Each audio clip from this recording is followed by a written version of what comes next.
Hi everyone.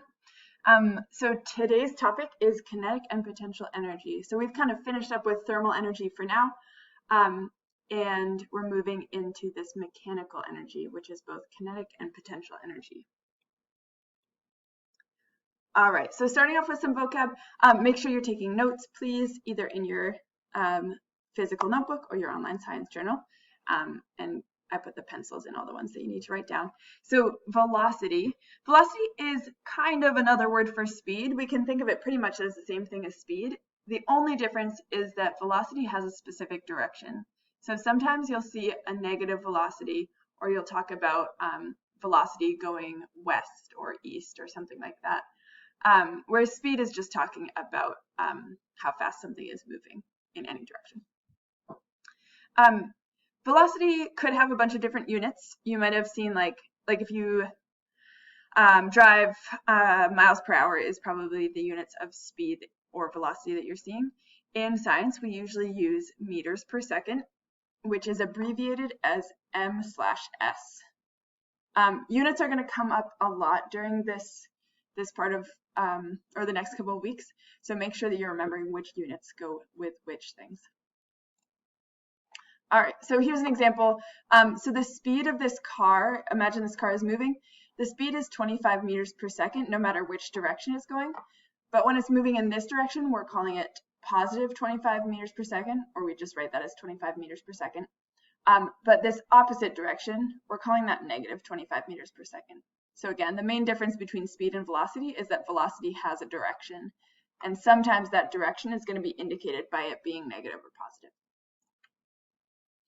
All right, kinetic energy. I know we've already talked about this, so you probably already have the definition down.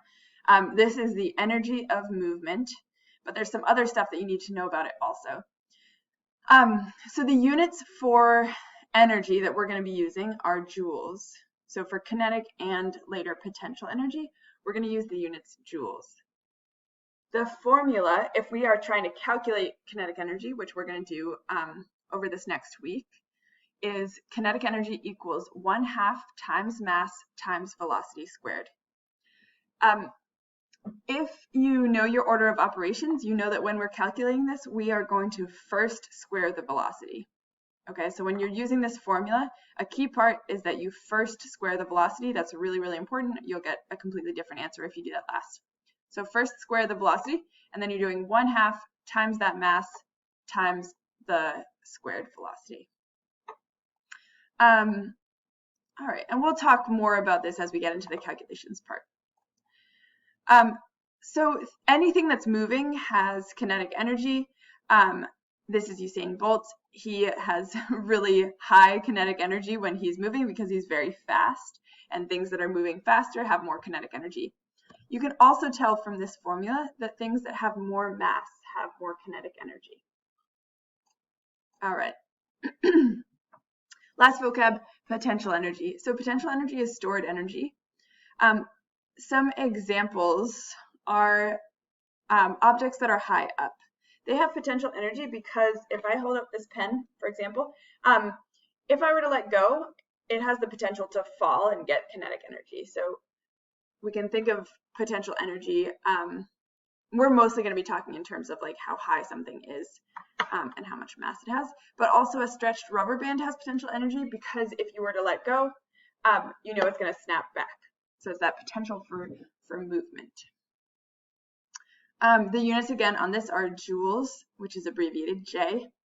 And then the formula for potential energy, when we're talking about potential energy stored as height, is mass times gravity times height. Gravity is a specific number, and we're going to talk about that once we get into the potential energy calculations. All right, so this kid standing on the top of this block, the ball that he's holding has potential energy. He then drops it. It still has potential energy here because it's not on the ground yet, but it also has kinetic energy because it started to move. All right, and then last thing, a couple of notes on this. Objects can have both potential and kinetic energy. For example, this ball right here, right, it has potential energy and it has kinetic energy because it's moving. And also, I just wanted to clarify this thing because we had first started talking about kinetic energy in terms of molecules, right? Like the molecules in this lime. they have kinetic energy. But right now, when I'm holding the lime still, the lime as a whole does not have kinetic energy because it's not moving. But the molecules inside are still vibrating a little bit, so they have kinetic energy. All right, that's it for today. Go ahead and fill out the Google form with this, and I'll see you all in class.